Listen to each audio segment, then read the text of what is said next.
Hello दोस्तों, नमस्कार। आपका हमारे यूट्यूब चैनल पर हार्दिक स्वागत और अभिनंदन है। आप लोग जानते हैं भाजपा का सबसे बड़ा नारा है कि सबका साथ सबका विकास। लेकिन वर्तमान में केवल राम मंदिर बनाया जा रहा है, बौद्ध मंदिर क्यों नहीं बनाया जा रहा है, और विभिन्न धर्म के लोग हैं उनके मंदिर और उनके पूर्वजों को क्यों नहीं बनवाया जा रहा है। सभी को बनाना चाहिए।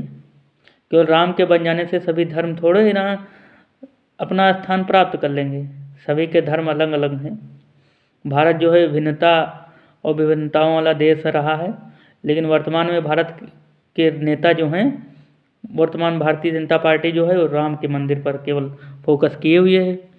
लेकिन अन्य मंदिर क्यों नहीं बनवा रहे हैं? तो फिर इनका जो एजेंडा है सबका साथ सबका विकास, मुझे तो नहीं लगता है। मुझे तो लगता है कि सबका साथ है लेकिन विकास केवल कुछ लोगों का हो रहा है।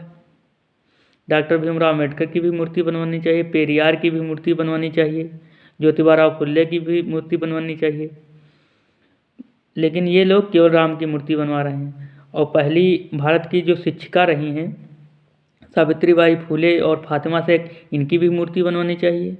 लोगों को इसके भी बारे में जागरूक करना चाहिए कि जो भारत की पहली शिक्षिका रही हैं वो ज्योतिबा राव फुल्ले की पत्नी सावित्रीबाई फुले रही हैं और फातिमा शेख जी भी रही हैं।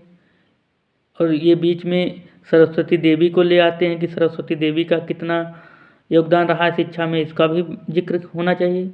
ये आदित्य योगीनाथ जो उत्तर प्रदेश के मुख्यमंत्री हैं, ये भी इनका जिक्र करना चाहिए कि ये सरस्वती कहाँ से बीच में आ गई और सावित्रीबाई फुले कौन है। इनकी तुलनात्मक जो है इसकी आलोचना और विवेचना भी करनी चाहिए।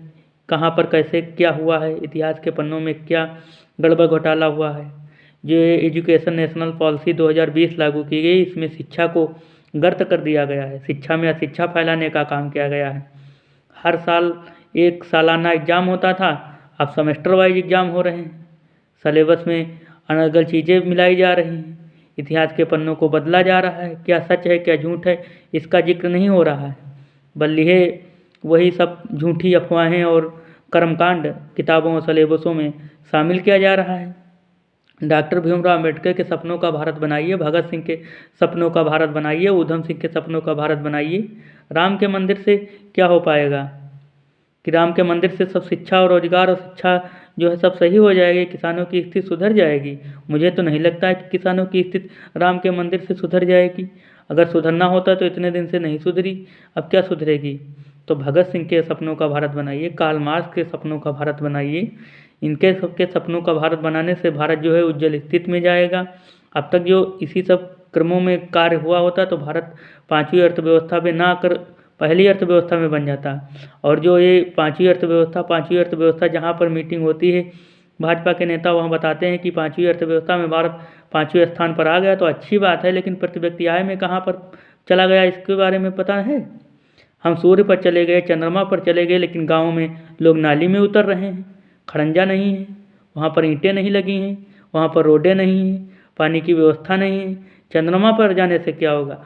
जहाँ पर मानव नहीं है, मानव कल्याण नहीं हो पा रहा है, उसके बारे में सोचना चाहिए। चंद्रमा पर और सूर्य पर और सब विभिन्न ग्रहों पर जाने से क्या नतीजन हो रहा है?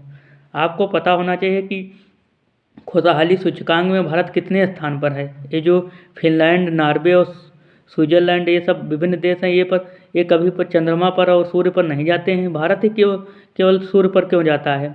गांव की स्थिति कितनी खराब है, वहाँ पर लोग कीचड़ में निकल रहे हैं, पानी इतना खराब लोगों को पीने को मिल रहा है, उसकी व्यवस्था नहीं हो रही।